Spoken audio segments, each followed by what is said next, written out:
Alright, so we're getting finished up with visiting 2009 650i. This is a coupe. So the last thing we wanted to look at was the passenger side window here. And as you can see, it doesn't go up all the way. It's got a gap in it. And the motor works. I pushed the buttons to see, but as you can see, the owner's got it wedged up right now to hold it in place. And so something's wrong with the window regulator.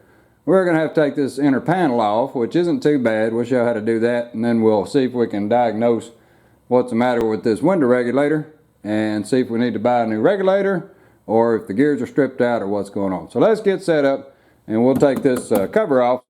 Alright, so to get the door panel off, first off we're going to take his little shim out of here, and hopefully that window won't fall down. We'll see. Looks like it's pretty solid, so maybe it's not going to come down. But to get the inner panel off is just a series of hidden little bolts and screws and things, so not too hard at all. This one's got screws behind it, so if you can catch it on the corner right there with your finger, or maybe use a pry tool, but you just have to pull out on it. And so that guy comes off, and it's going to expose a couple of Torx heads that are holding the door on. So let's get that out of the way. And then right up here behind the little handle, there's a little vanity cover. So you have to use something really sharp, like a little screwdriver, little flat blade screwdriver, and push it in the crease there. It doesn't really have a tab anywhere. You just have to be careful that you don't scratch it, and just push that into the crease a little bit. Give it a little bit of jiggle there, and out comes the little cover. And then there's a Torx head behind that. And then right up here in this hole, there's a Phillips head. And then underneath here is another one. And so to get this little guy off, you just grab it right around the bottom with your finger right there. And you just pull up, and it'll pop right out of there. And then there'll be another screw right there. So we can let this dangle, or we can go ahead and just disconnect it. So you just grab the little wiring connector and give it a little wiggle like that right there. So then that wire is going to stay with the door when we take the inner part out. So we got everything exposed, so now we just got to take some things off. So we'll start up here in the front with this one. This is the Phillips head.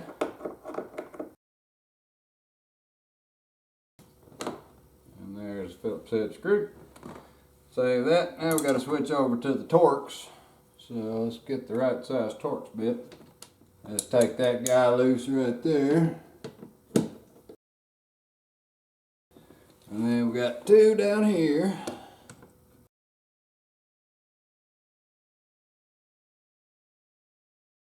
There we go. That doesn't want to come out. So let's get a magnet. And there we go. Got him out with a magnet. And then we got this one up here. He's a Torx. So that ought to have pretty much everything freed up on the door panel. And as you can see, there isn't much else holding it except for just some clips. And so we've got all of our screws out. So now what we need to do is just get a hold of the door and see if we can pull it free, pull the clips free. So we got to just carefully wiggle on the door. And there'll be some things connecting it right in the back. So there you can see the whole door comes off. There's some leftover tape. Alright, so we can disconnect all these wires that go to everything and get this out of the way, or we could just set it aside because there's some cables and things holding it. I like to disconnect the wires typically when I can, so let's see if we can get some wires disconnected. So this is the wire that goes to the little module. What we want to do is pull that back a little bit and feed that wire out like that. And then we got another little connector right here. So I tell you what, at this point, if we're going to disconnect the airbag, we're going to go ahead and take the battery loose in the back there. I don't have the battery off right now, but I don't like messing with those airbags when they're live. So let's disconnect the airbag, and we'll disconnect the battery before we do that. Then we can take all this other wiring loose. And then last on the list is this little guy right here. It needs to pop off. So that little connector right there is a really tough one. And you can't push it from the front. It's got a little bump right there that holds it on. And so what you have to do is take a small screwdriver and right here on the inside of that, slip it right on the top of it and pry up, and it'll pop it off that little bump right there. So now we got that one loose. It was a little difficult.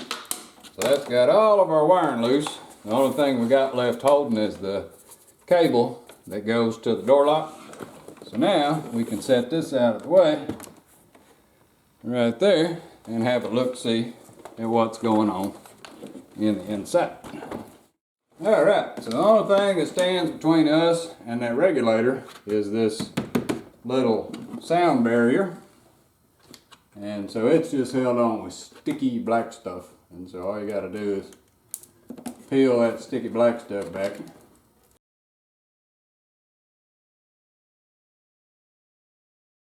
And now we can see our little motor right there. Let's get set up. What I got to do to get the glass out, there's a hole right here. It's got a screw that lines up, and then when I lower it down, I should be able to get to this other one over here, and then I can take the glass off the regulator. So it just takes a big old star, and I already loosened it up. And it just goes in there like that. And try not to drop it.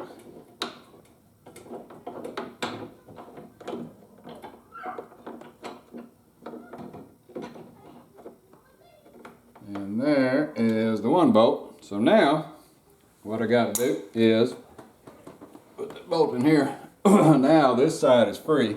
So you can see that one's free. This one's still held. Let me pull up on the glass.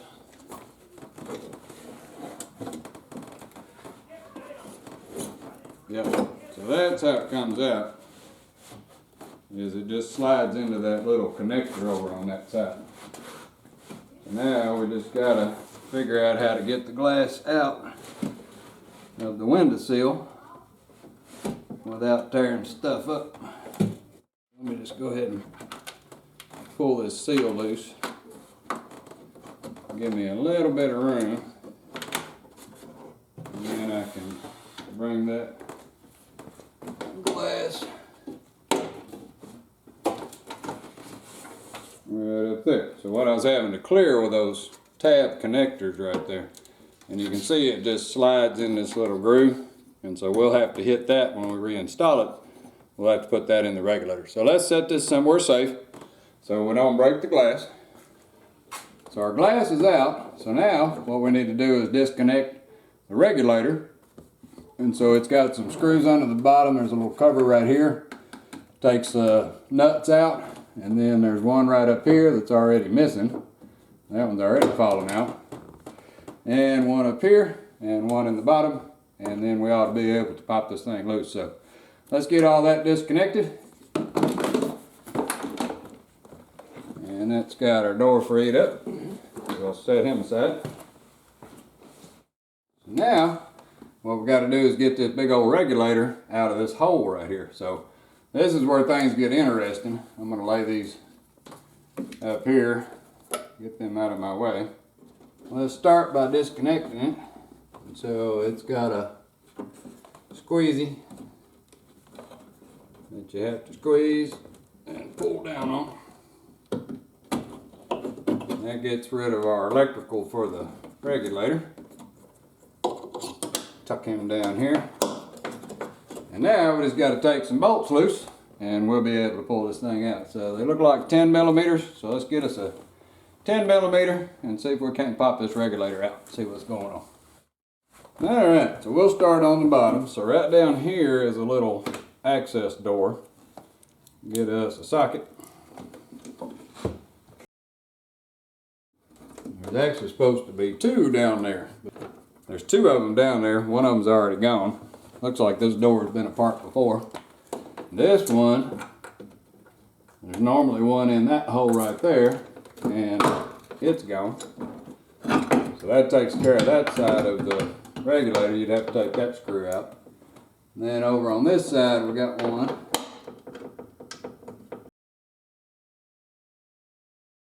I'm using a little magnetic guy so they don't fall down in there. We got one up top. And we got one in the bottom. And that should be all the bolts that hold the regulator. Now we just got that one for the motor right there. Alright, so we got all the bolts out. Everybody's freed up in there. So now comes the fun part of trying to figure out how to get that funky regulator out of there. So we got to note the orientation. You can see the back side of the motor. The rails with the cables are on the inside, and everything leans in like that and twists around. So let's see if we can get this out of here and see what's going on. So to start with, we have to get it oriented right. So let's pick this up and try to get this corner out right over here. And every model's a little different, but they just barely give you enough room to do this. And so you have to pull that side out, and then this side has to collapse like that, and you pull the rail up.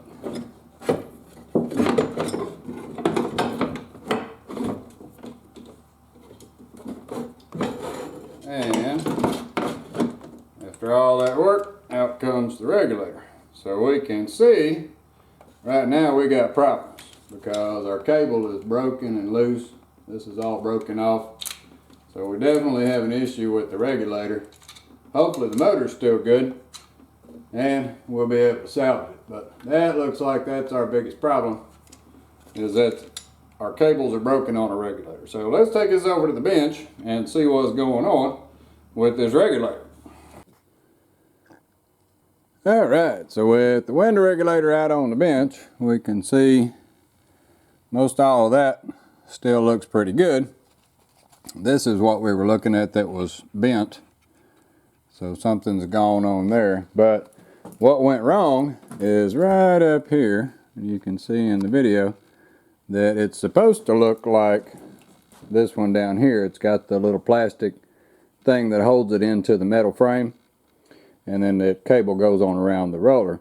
But this one broke off, so now it's in two pieces. So this is the end of it, and then way up here is the other piece of it, and it's actually jammed up in here. So we'll get another regulator on order and we'll see if we can get this thing reinstalled.